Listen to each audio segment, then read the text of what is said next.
कर्णदास जी महाराज की पावन ये तपोभूमि को प्रणाम करते हुए महापुरुषों की पावन पवित्र तपोभूमि पर बैठे हुए श्रद्धालु भक्तों, सदा वात्सल्यमयी मातृशक्ति मेरी माताओं, आइएगा।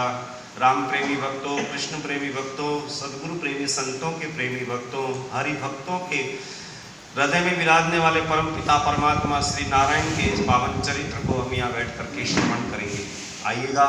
इंद्र भगवान भी हमारे ऊपर कृपा कर रहे हैं, इनकी कृपा के बिना तो जीवन कैसे चलेगा, है ना। आइए आप और हम सभी मासानाम मासे श्रावण मास है, ये श्रावण मास चल रहा आपके इधर का। आतिथ्या नाम द्वादशी है, बच बारस जिसको बोलते हैं, है ना। गौ माता का पूजन और बछड़े का पूजन, है ना। भगवान श्री कृष्ण ने इस धरती पर अवतार जो लिया, गौ माता की रक्षा करने के लिए लिया। परमात्मा का जो ये अवतार होते हैं ना, चाहे वो राम के रूप में आओ चाहे कृष्ण के रूप में आओ, ये दो अवतार बहुत विशेष रूप से जाने जाते हैं। दूसरे अवतारों को तो फिर भी याद रहे न रहे, लेकिन दो तो याद रहते ही। जब भगवान चाहे राम जी आओ चाहे कृष्ण जी आओ, इस धरती पर धरातल पर उनका अवतार होता विप्रधेनु सुर संत हित दीन मनुज अवतार, निज इच्छा निर्मित तनु माया गुण गोपाल। हे परमात्मा, आप अपनी इच्छा से अवतार लेते हो और आप जिनकी रक्षा करने के लिए, ब्राह्मणों की रक्षा करने के लिए सबसे पहले विप्र यानी ब्राह्मण देवता की रक्षा करने के लिए, धेनु दूसरे नंबर पर गौ माता। एक बार आप जितने बैठे हो गौ माता की जय बोलो, गौ माता की जय। भगवान अवतार लेते ही गौ माता की रक्षा करने के लिए। विप्र धेनु सुर, सुर यानी देवता, देवताओं की रक्षा करने के लिए भगवान का अवतार होता है, देवताओं की रक्षा करने के लिए।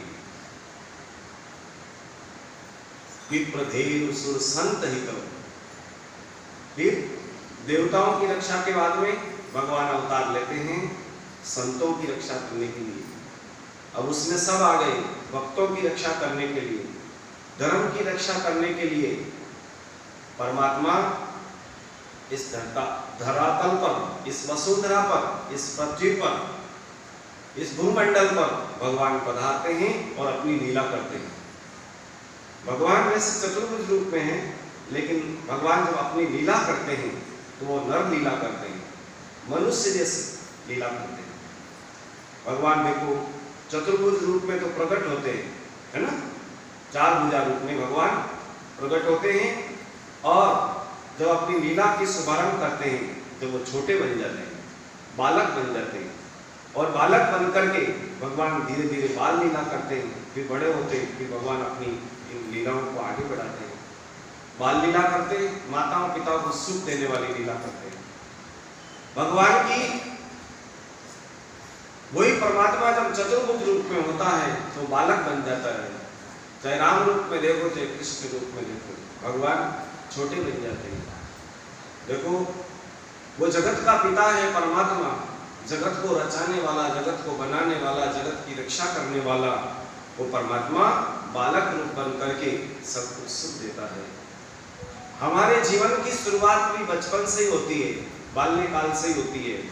हमारे जीवन की जो लीला है ना, हमारे जीवन की शुरुआत छोटेपन से ही होती है। हम छोटे से थे, बालक हो गए, अब धीरे धीरे हमारा शरीर बढ़ने लगा तो बालक से धीरे धीरे युवा बने, है ना।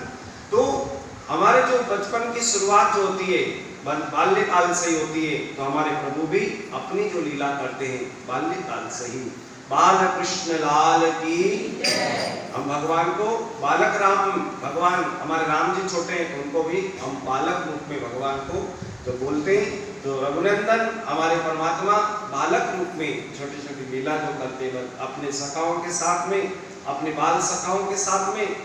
तो भगवान जिस कारण धरती पर पधारते हैं धर्म की रक्षा करने के लिए, संतों की रक्षा करने के लिए, विप्रों की ब्राह्मणों की रक्षा करने के लिए, गौ माता की रक्षा करने के लिए और पृथ्वी का भार उतारने के लिए, पृथ्वी का भार उतारने के लिए परमात्मा इस धरती पर पधारते हैं। यह दोहा रामचरितमानस का है, विप्रधेनु सुर संत हित लीन मनुज अवतार निज इच्छा निर्मित तनु और माया गुण गोगा।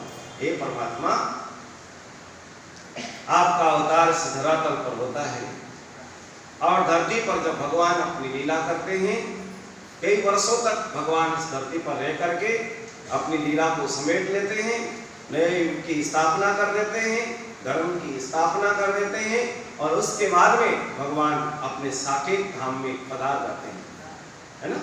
साकेत धाम जहाँ से परमात्मा आते हैं उसी लोक में अपने चले जाते हैं। वैकुंठ कह दो, वैकुंठ लोक में भगवान पधार जाते हैं। क्षीर सागर में कह दो, भगवान जहाँ भी, है ना, शांताकारम भुजगशयनम पद्मनाभम सुरेशम विश्वाधारम गगन सदृशम मेघवर्णम शुभांगम और लक्ष्मीकांतम कमलनयनम और योग विद्यान गम्यम। श्रीमद् भागवत के अंदर गोस्वामी सुखदेव जी महाराज यहाँ श्रवण कराते हैं राजा परीक्षित जी को। गंगा के पावन तट पर विराज करके भगवान की बाल लीला का गुणानुवाद रसास्वाद करवाते हैं, भगवान के इन चरित्रों को श्रवण कराते हैं। जब भगवान का प्राकट्य होता है, प्राकट्य उत्सव की लीला, है ना, यहाँ सुखदेव जी महाराज अब राजा परीक्षित जी को जो कुछ प्रसंग श्रवण कराते हैं, ये 10वें स्कंद की कथा है। थोड़ा मानस से हम रामायण की ओर से हम भागवत की ओर जाएंगे।